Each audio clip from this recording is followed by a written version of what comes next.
Bom dia.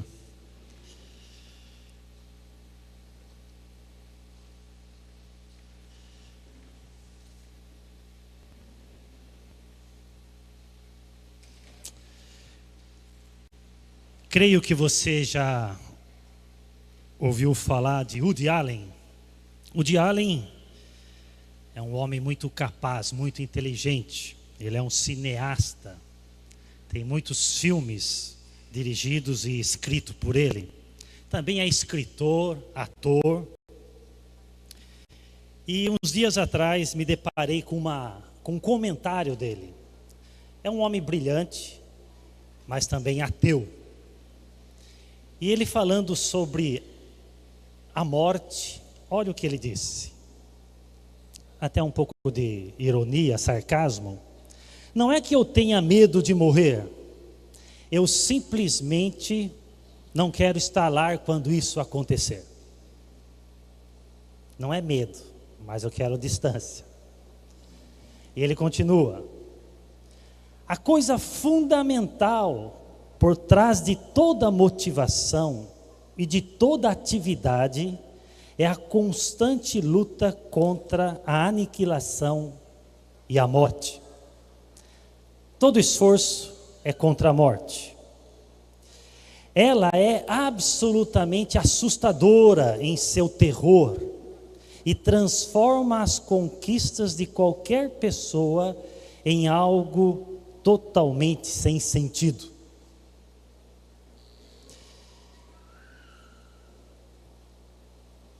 A morte não tem sentido, segundo ele. Ela acaba com todos os nossos sonhos. Ela é um terror absoluto. E tudo aquilo que você conquista é derrotado por ela. Um outro homem brilhante, falecido em 1970, Bertrand Russell. Ele foi um dos mais influentes matemáticos e filósofos do século XX. Um homem que escreveu dezenas de livros, muito capaz. Na vida pessoal não foi um exemplo, e também era ateu. Veja o que ele diz. Eu creio que quando morrer, irei apodrecer, e nada do meu ego sobreviverá. Tudo acaba. Nenhum fogo, nenhum heroísmo, nenhuma intensidade de pensamento e sentido pode preservar uma vida individual para além do túmulo. Todos os esforços dos séculos, toda a devoção, toda a inspiração, todo o brilho do meio-dia de um gênio humano são destinados à extinção. E toda a recordação da conquista do homem deve ser inevitavelmente sepultada sobre os escombros de um universo em ruínas. Uau! Muito inteligente, brilhante, mas sem esperança além do túmulo. Morrer é apodrecer e nada sobreviverá. Nada sobrevive além do túmulo. Tudo está destinado à extinção. Aquela ideia que a sepultura dá a palavra final. E ela acaba com tudo o que se diz respeito à esperança. Um escritor cristão diz assim: tenho aprendido que os temores são como fungos, crescem mais rapidamente no escuro. É verdade. Todos os nossos temores são como fungos, e dentro das trevas eles ganham forças. Por isso que todos os nossos temores precisam ser trazidos para a luz do Evangelho, para a luz da vitória de Cristo na cruz do Calvário, sua morte, sua ressurreição e sua exaltação. Essa é uma continuação das nossas duas mensagens anteriores, onde todos os temores à luz do Evangelho, eles são dissipados. Como diz lá em Hebreus, falando de Cristo: portanto, visto que os filhos são pessoas de carne e sangue, ele também, Jesus, participou dessa condição humana. Ele se encarnou. Para quê? Por sua morte derrotasse aquele que tem o poder da morte, isto é, o diabo, e libertasse aqueles que durante toda a vida estiveram escravizados pelo pavor da morte. Meditamos nesse texto já. É isso que Cristo faz. Você pode ser brilhante, pode ser inteligente, pode escrever dezenas de livros, mas se não tem o Evangelho, se não tem Cristo, a vida é um desespero, é um beco sem saída. E a morte é o fim de todas as esperanças. E Cristo veio para isso, para tirar o pavor da morte e de uma vida sem sentido. Continuando o nosso pensamento sobre isso, abre a sua Bíblia comigo, lá no livro de 2 Timóteo, segunda carta do apóstolo Paulo, bem diferente de Woody Allen, de Bertrand Russell. Aqui em 2 Timóteo capítulo 4, nós temos as palavras do apóstolo Paulo. São últimas palavras. Diz assim o texto: eu já estou sendo derramado como oferta de bebida. Está próximo o tempo da minha partida. Combati o bom combate, terminei a corrida, guardei a fé. Agora me está reservada a coroa da justiça, que o Senhor, justo juiz, me dará naquele dia. E não somente a mim, mas também a todos os que amam a sua vinda. Sabemos que 2 Timóteo é a última carta do apóstolo Paulo. Nós não temos uma precisão de quantas cartas Paulo escreveu. Possivelmente 13, mas mais do que isso, porque nem todas as cartas de Paulo entrou no cânon do Novo Testamento. Mas 2 Timóteo certamente é a sua última carta. Uma carta de despedida. E nós estamos lendo aqui nesse texto suas últimas palavras. Alguém que já sabe que vai deixar este mundo. Paulo já sabe. Vamos entender um pouquinho a cronologia dos fatos, resumidamente, para entendermos esse texto. O apóstolo Paulo, ele foi preso pelo menos 2 vezes. Quando você lê Atos, e lá no finalzinho de Atos, os últimos capítulos mostra isso. Paulo sendo levado de Jerusalém para Roma, nesse percurso longo de navio, ele passa por naufrágio, mas o livro de Atos termina Paulo preso em Roma. E quando lemos lá o final de Atos, é uma prisão domiciliar. Ele está preso numa casa. E nessa casa ele tem certa liberdade. Pessoas podem visitá-lo. E ele continua pregando o reino de Deus. O que ele faz sempre com muita paixão em qualquer circunstância e situação. Não nos mostra o livro de Atos, mas cronologicamente, historicamente, Paulo foi liberto dessa primeira prisão. Nessa primeira prisão, ele escreveu as famosas 4 cartas da prisão. Efésios, Filipenses, Colossenses e Filemão. São as 4 cartas da prisão, da sua primeira prisão. E então Paulo teria sido solto, absolvido. E quando foi solto, ele continuou fazendo o que sempre fez, pregando o Evangelho. Ele viajou para lá e para cá, mas veio uma segunda prisão. No intervalo entre a primeira e a segunda prisão, escreveu 1 Timóteo e Tito, conhecido como cartas pastorais, já que Tito e Timóteo são seus discípulos.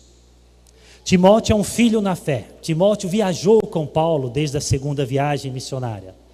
Há um relacionamento de pai e filho, de mestre e discípulo, companheiros na jornada do ministério. Mas uma segunda prisão veio, e nessa segunda prisão, então o apóstolo Paulo escreve sua última carta, 2 Timóteo. Só que essa prisão é totalmente diferente da primeira. Já não é numa casa, uma prisão domiciliar. Já não tem liberdade. Pelo contrário, os historiadores dizem que ele estava num cárcere terrível. As prisões antigamente eram piores do que no Brasil. Eram verdadeiros porões onde pessoas morriam de doenças, sufocadas, não tinha ventilação, não tinha banheiro. Era um caos, era escuro. E Paulo está numa situação absolutamente difícil. No teor dos versículos que se encontram nessa carta, ele quer muito a presença de alguns amigos dele. Ele pede: venha me visitar, e depressa. É um momento difícil. O apóstolo Paulo já é um homem relativamente idoso, já viajou muito pregando o evangelho. Pelo menos temos referência a 3 grandes viagens. Cada viagem eram anos, 4, 5, 6 anos. E Paulo, se os méritos da fé trouxessem benefícios materiais, se houvesse méritos na fé e trouxesse benefícios materiais, Paulo era para ter um final de vida bem sossegado. Se há uma teologia da prosperidade, Paulo então era para estar em alguma praia, descansando, pescando, porque foi um homem de fé, fiel a Deus. Mas prosperidade financeira e prosperidade física, saúde plena, não tem nada a ver com fidelidade a Cristo. Paulo já foi sentenciado, ele já ouviu: você vai ser morto. Nesse período, quem comandava o Império Romano era Nero. E muitos de vocês sabem que Nero entrou para a história como um homem louco. Ele foi o primeiro imperador romano que realmente organizou uma perseguição contra os cristãos. Outros vieram depois dele, mas ele foi o primeiro. Subiu ao poder com 17 anos, imagine isso. E reinou até os 30 anos. A história diz que os primeiros anos de Nero foi bom, mas depois ele se perdeu terrivelmente. Corrupto, esbanjava dinheiro do povo. Não é antigo isso. Não, é antigo isso. Esbanjar dinheiro do povo. Corrupto. E Nero então, Nero então começa a perseguir os cristãos. É nisso que o apóstolo Paulo então é preso. Os historiadores falam que Nero matou a sua própria mãe, matou a sua esposa. E quando teve um incêndio em Roma, que alguns suspeitam que foi ele mesmo que botou fogo em Roma, ele botou culpa nos cristãos, já que os cristãos não eram bem vistos. E aí começou a perseguição. E Paulo, entre muitos que foram presos, Paulo é um desses. Pedro também. E Paulo então está na prisão. E preso, ele já foi sentenciado. Ele não vai sair vivo, como foi da primeira prisão. E aqui então, nesses versículos que lemos, ele realmente está escrevendo, compartilhando seus últimos momentos. Os últimos momentos de alguém revelam muito o seu coração. Aqui é um testemunho do apóstolo Paulo, que nesses 2000 anos de cristianismo tem sido um impacto. Como ele enfrenta a morte. Ele não se revolta com Deus, ele não está murmurando, ele não está daquele tipo: Senhor, sempre fui fiel e é assim que eu termino minha vida. Não é assim com ele. Ele aproveita os seus últimos momentos para adorar o Senhor e testemunhar do Senhor. Isso é possível porque ele tem Cristo. E as verdades de Cristo são digeridas por sua fé. e alimentam o seu coração. E quando cremos, tudo muda.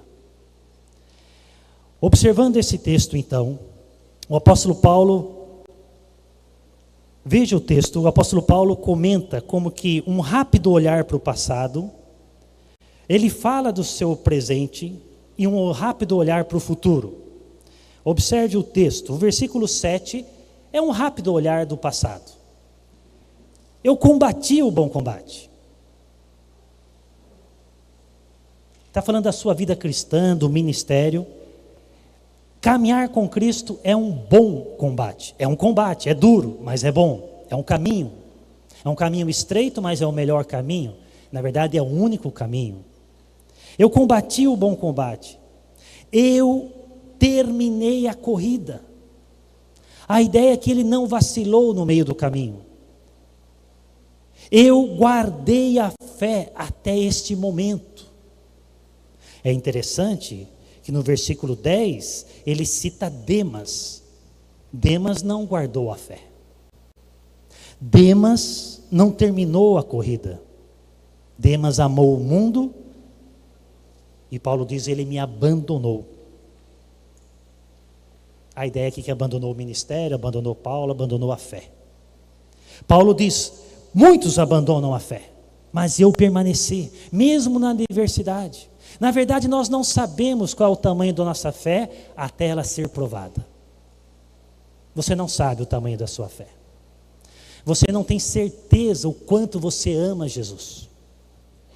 Cânticos, cantar é bom, mas é só na provação que a nossa fé é demonstrada, nas tentações. E Paulo então diz, combati o bom combate, terminei a corrida e eu guardei a fé. Ele dá uma rápida olhada para o futuro e ele vê com os olhos da fé, com base nas promessas de Cristo. E o que ele está vendo? Ele está vendo o encontro com Cristo. É isso que espera logo depois da sua sentença capital. Está-me reservada a coroa da justiça. Que o Senhor, o justo juiz, Ele me dará naquele dia. E assim, e não somente a mim, Ele sabe que Ele não é um homem especial, apesar de o considerarmos um exemplo, mas a todos quantos amam a sua vinda. Você ama a vinda de Cristo, a volta de Cristo. Você é fiel a Cristo, está reservada uma coroa para você naquele dia. Mas eu quero me deter mais, no versículo 6, que é o seu, ele olha rapidamente para o passado e para o futuro, e essas coisas então dão forças para o presente. Então no versículo 6, o apóstolo Paulo diz, eu já estou sendo derramado como oferta de bebida, e está próximo o tempo da minha partida. Eu vou inverter o versículo, vou começar com a parte B e depois vou para a parte A. Eu acho que isso não é uma distorção das escrituras. Aqui na parte B do versículo, ele usa, em vez de falar a palavra morte, ele usa partida. É uma linguagem figurada, é um eufemismo. Em vez de falar vou morrer, ele diz eu vou partir. Partir significa sair de um ponto e ir para outro ponto.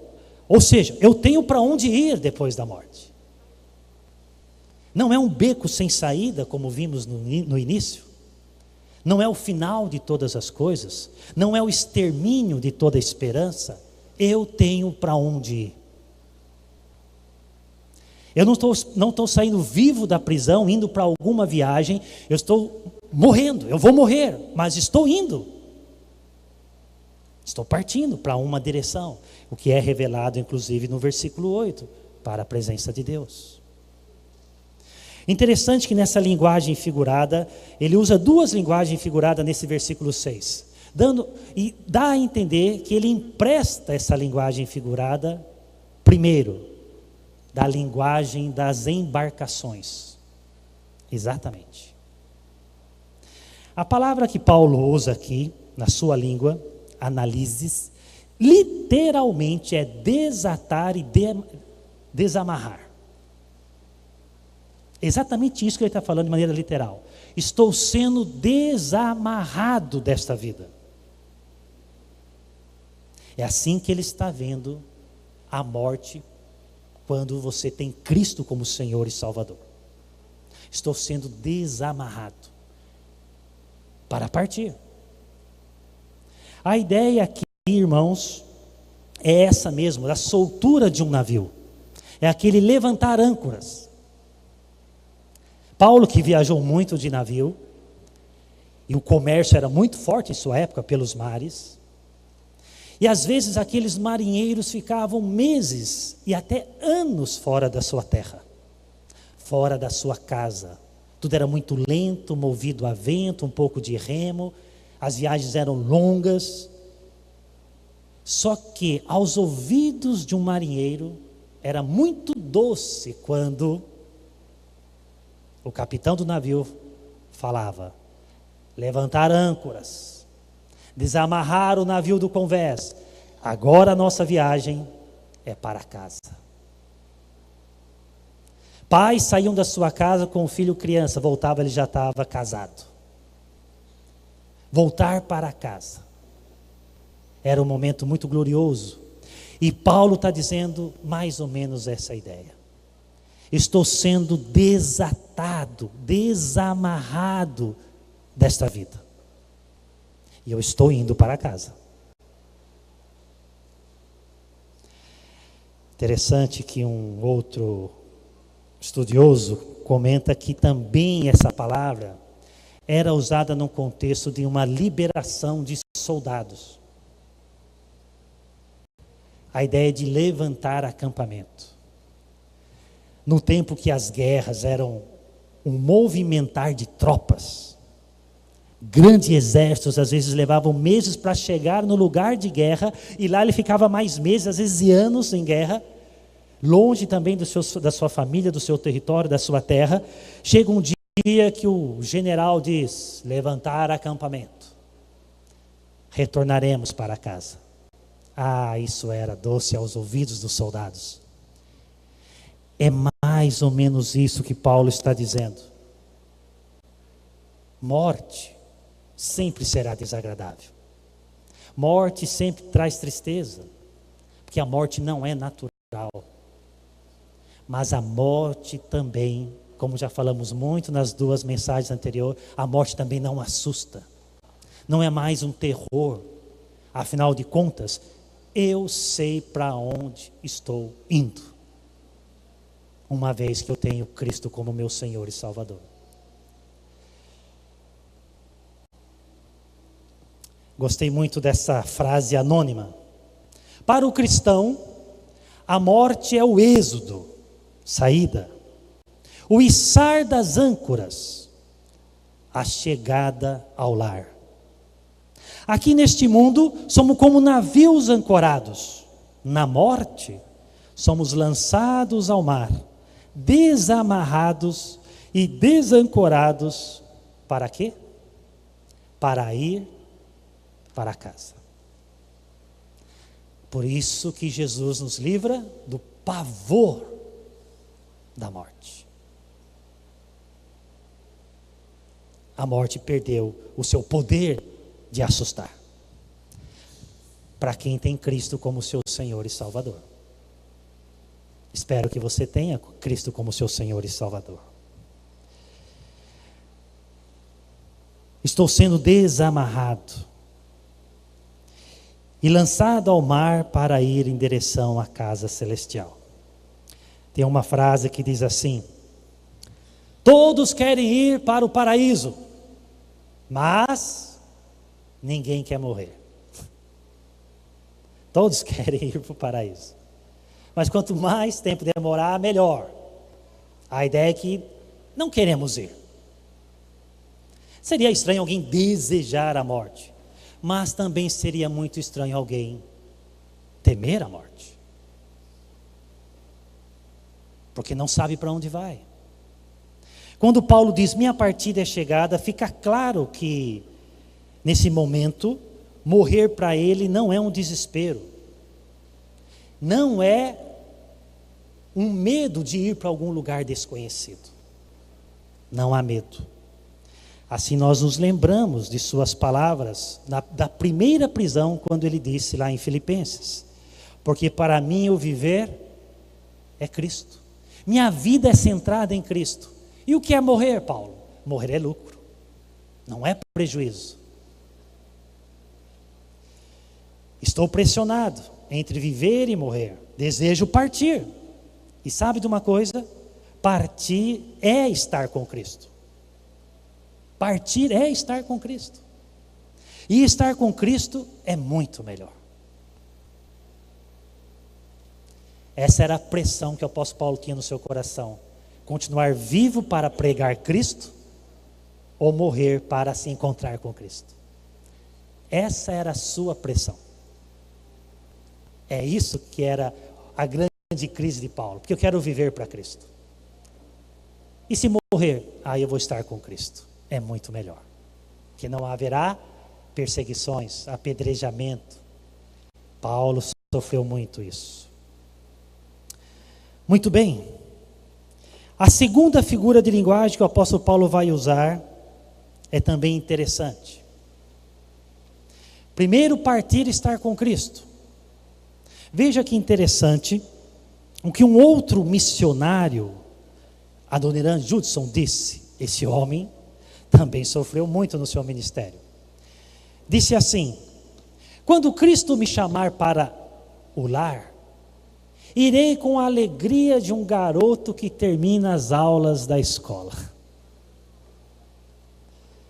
Eu achei demais essa frase.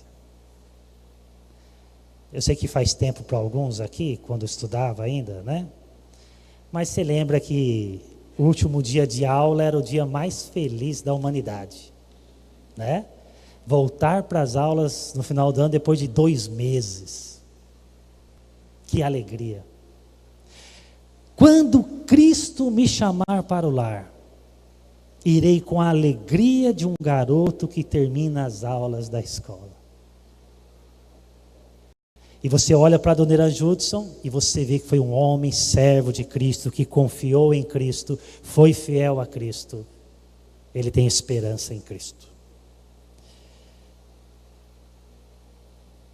Já um atual escritor diz assim: após toda uma vida em jornada, estamos chegando em casa.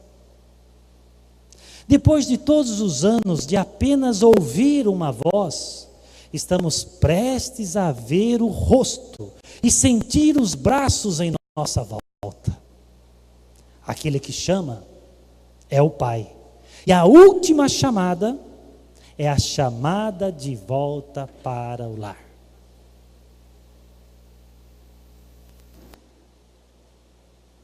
É isso que Cristo faz por nós.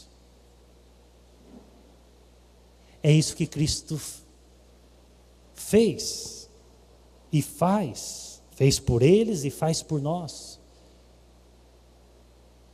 A última chamada é morte. Mas a morte é separação. Então não podemos nem usar a palavra morte. A última chamada é para o lar. Não é para nos separarmos, é para nos unirmos a Cristo. É interessante que todas as vezes que o apóstolo Paulo usa a palavra morte para o cristão, ele nunca usa a palavra morte. Porque morte para aquele que tem Cristo não é separação. É uma união plena na casa do Pai. Voltando para o texto, você observa aí na sua Bíblia, o apóstolo Paulo então, usando a outra figura de linguagem, ele vai dizer, a parte A do versículo: eu já estou sendo derramado. Essa expressão mostra a convicção e a certeza. Eu já estou. Paulo já está sentenciado. Até parece que é nos próximos dias a sua morte. Aí ele diz, olha as duas versões: quanto a mim, eu já estou sendo oferecido por libação. Na NVI, estou sendo derramado como oferta de bebida. Libação é traduzido derramado como oferta de bebida. O apóstolo Paulo é judeu. conhecedor das escrituras do Antigo Testamento, vive dentro da cultura judaica. E esse é um linguajar dos sacrifícios. O sacrifício central é o sacrifício de sangue. Cordeiros, animais eram sacrificados, simbolizando e tipificando o Cordeiro de Deus que é Cristo. Mas havia também o derramar de oferta de bebida, que é chamado de libação. Então fazia parte do culto ao Senhor, do sacrifício ao Senhor, esse derramar de bebida. Não precisamos ler esses textos agora no Antigo Testamento, mas Jacó fez isso, Davi fez isso, os sacerdotes faziam isso. Podia se derramar azeite, podia se derramar vinho, e até mesmo água, em glorificação, em culto ao Senhor. É uma oferta de bebida. Davi faz isso naquele episódio que ele está com sede e não tem água, e 2 soldados atravessam o exército inimigo, buscam água para ele, e ele ao beber, antes de beber, ele fala: vocês arriscaram a vida para me trazer água. E então ele não bebe, ele oferece ao Senhor, e ele derrama. Isso é libação. É uma oferta de bebida. Agora, o que me impressiona nesse texto, e no testemunho desse irmão nosso, é que, literalmente, ele vai derramar sangue. Porque muito provável ele foi decapitado. Ele vai derramar sangue. E no contexto que podia ser de agonia, desespero, pavor, medo, raiva, ira, murmuração, ele transforma tudo isso pela fé que ele tem em Cristo em oferta de bebida. O que vai ser derramado vai ser o meu sangue. E o meu sangue eu ofereço como louvor de adoração ao Senhor.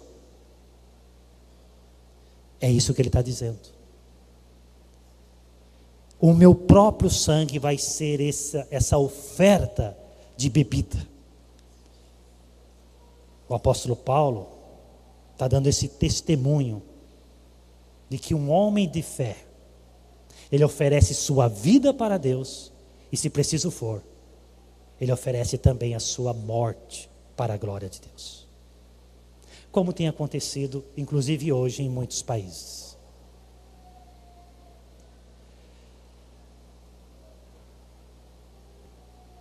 Ele já havia dito isso antes. Quer pela vida, quer pela morte, Cristo será engrandecido no meu corpo. Na primeira prisão ele disse isso. Acabou que ele realmente vivenciou e cumpriu o que disse. A minha vida é para a glória de Cristo. Mas se precisar também, eu morrerei por Cristo. Se você tem uma razão para viver, terá uma razão para morrer. E se tem uma razão para morrer, isso determina como você vai viver também.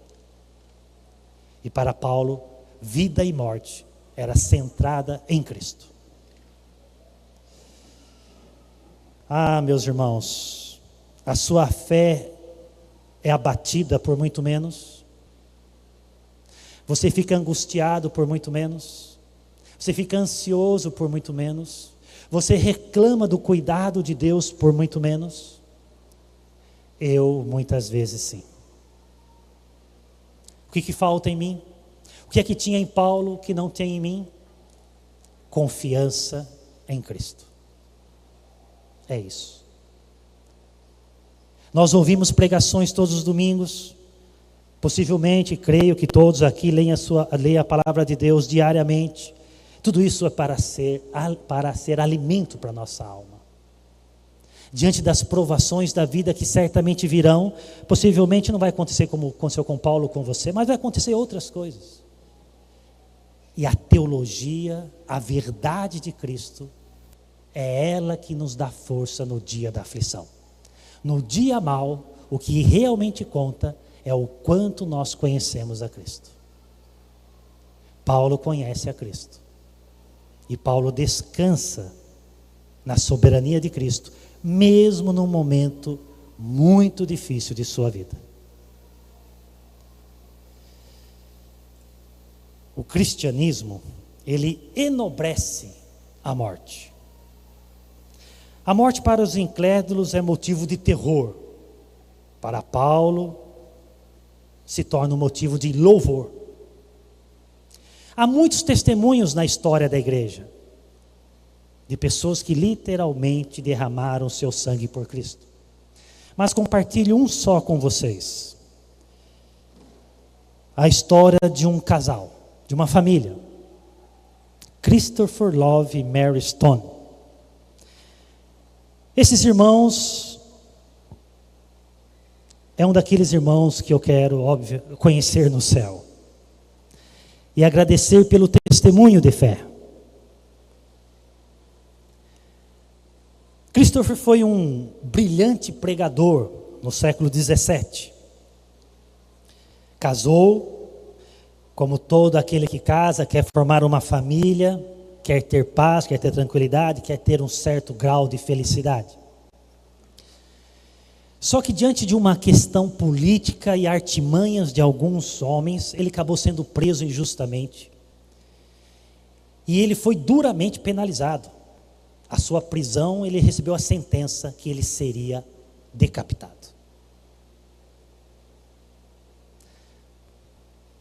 Tinha 5 filhos. As 2 primeiras filhas morreu ainda na infância. Tinha 2 meninos e a sua esposa estava grávida. Na prisão, já sentenciado, ele não foi permitido que sua esposa o visitasse, mas foi permitido que ela lhe mandasse uma carta. E ela escreve uma carta para o seu marido. Agora veja o contexto. É seu marido, pai dos seus filhos, jovens, já está certo, é irreversível, seu marido vai ser decapitado nos próximos dias. A fé está sendo testada. Veja suas palavras para o seu marido. Ela que vai ficar viúva. Querido, não ouso lhe falar, nem ter um só pensamento dentro do meu coração sobre minha perda indizível. Não quero falar de mim, mas sim conservar meus olhos fixos no ganho inexprimível e inconcebível. Eu quero falar do que você vai ganhar, e não do que eu vou perder. Você só deixa uma esposa pecadora, mortal, para se casar eternamente com o Senhor da glória. Você deixa apenas crianças, irmãos e irmãs, para ir ao Senhor Jesus, seu irmão mais velho. Você deixa amigos na terra, para ir desfrutar o prazer de santos e anjos, e os espíritos de homens justos já tornados perfeitos na glória. É isso que você vai ganhar com a morte. Você só deixa a terra pelo céu e troca uma prisão pelo palácio, sabendo que todas as coisas aqui embaixo são apenas esterco e escória em comparação com aquelas coisas que há lá em cima. Sei que você conserva os olhos fixos na esperança da glória, que faz seus pés esmagarem as perdas da terra. Querido, quando estiver se vestindo naquela manhã de sua morte, pense, estou agora colocando minhas vestes nupciais para ir me casar eternamente com o meu Redentor. Não vou escrever mais, nem incomodá-lo mais, mas entregue-se aos braços de Deus, com quem, dentro de pouco tempo, estaremos você e eu. Adeus, querido, nunca mais verei a sua face, até que ambos contemplemos o rosto do Senhor Jesus naquele grande dia. sua esposa.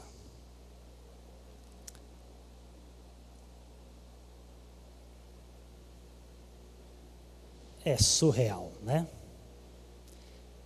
Parece mentira, mas é o que o Evangelho faz.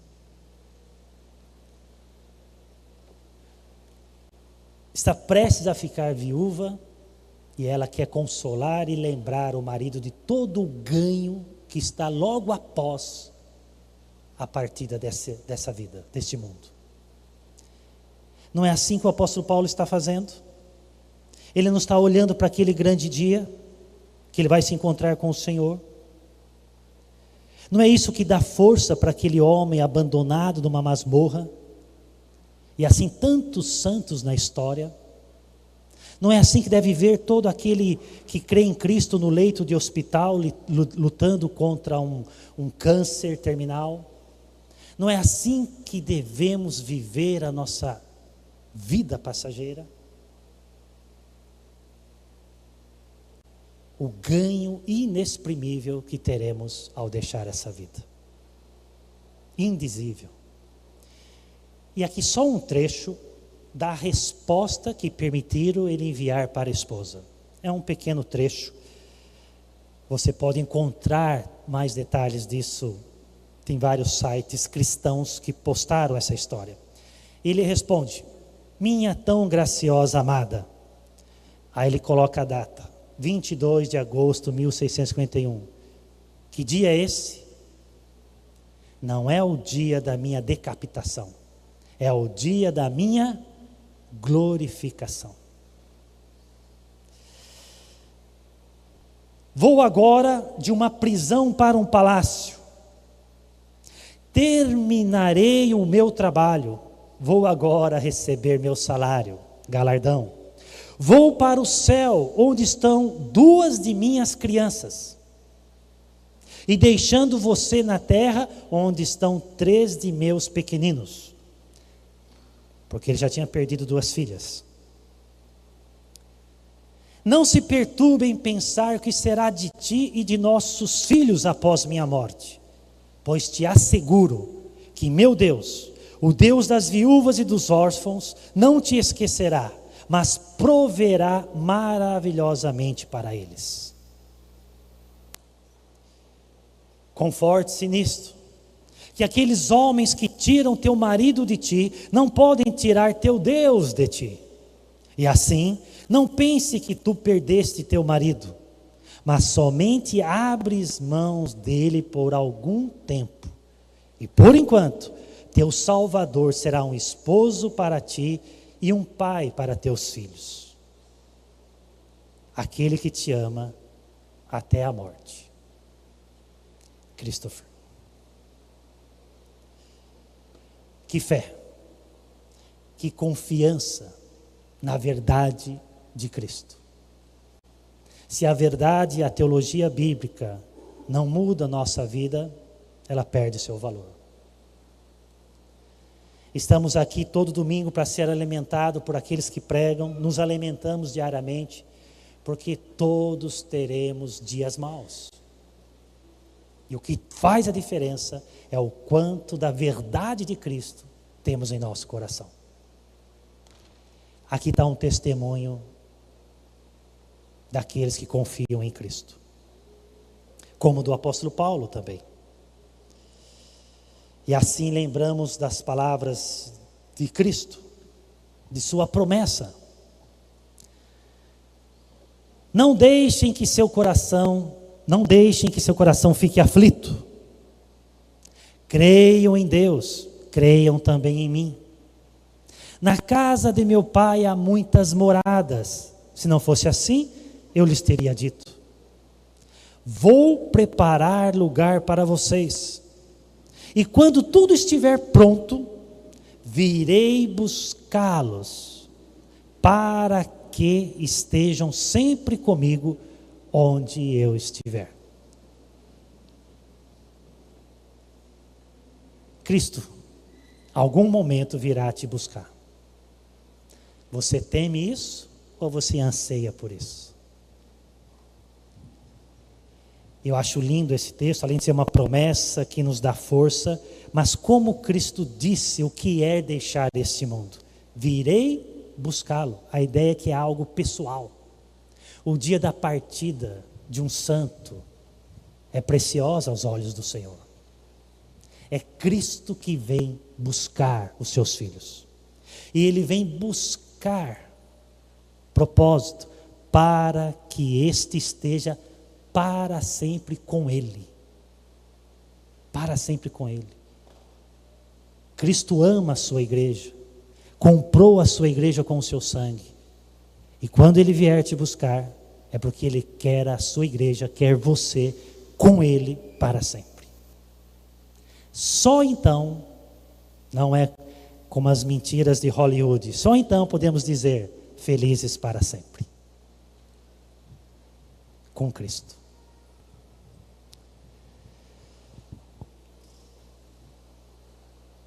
Finalizando,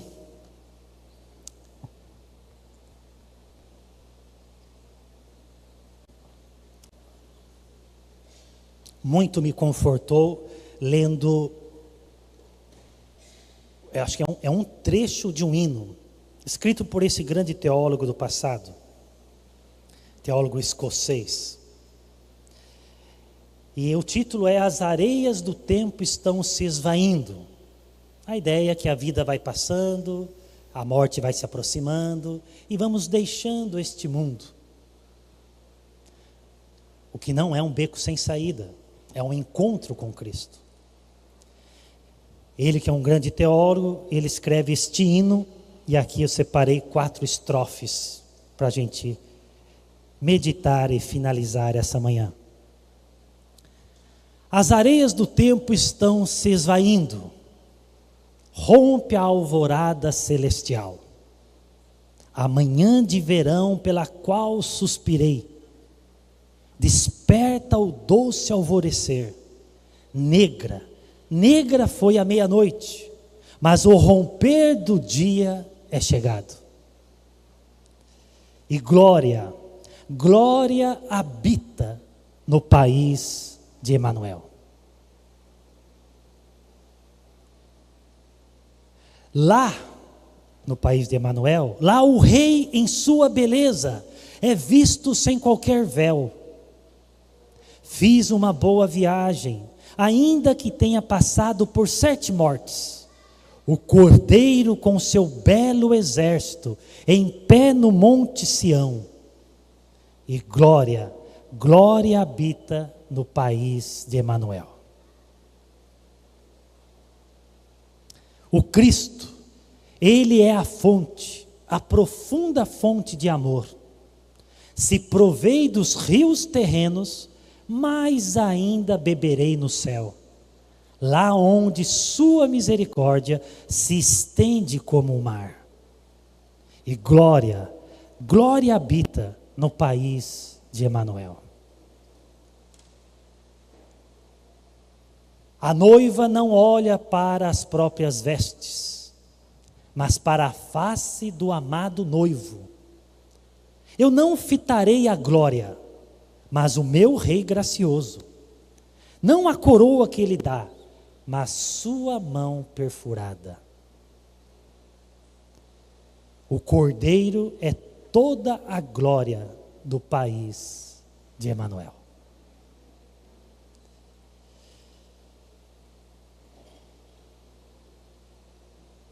Não há país para se viver do que o país de Emanuel, do Deus conosco, de Cristo. O melhor país para se viver é o país de Emanuel. Você vai para esse país? Você vai para esse lar celestial? Se você tem Cristo como Senhor e Salvador, sim. Vamos orar.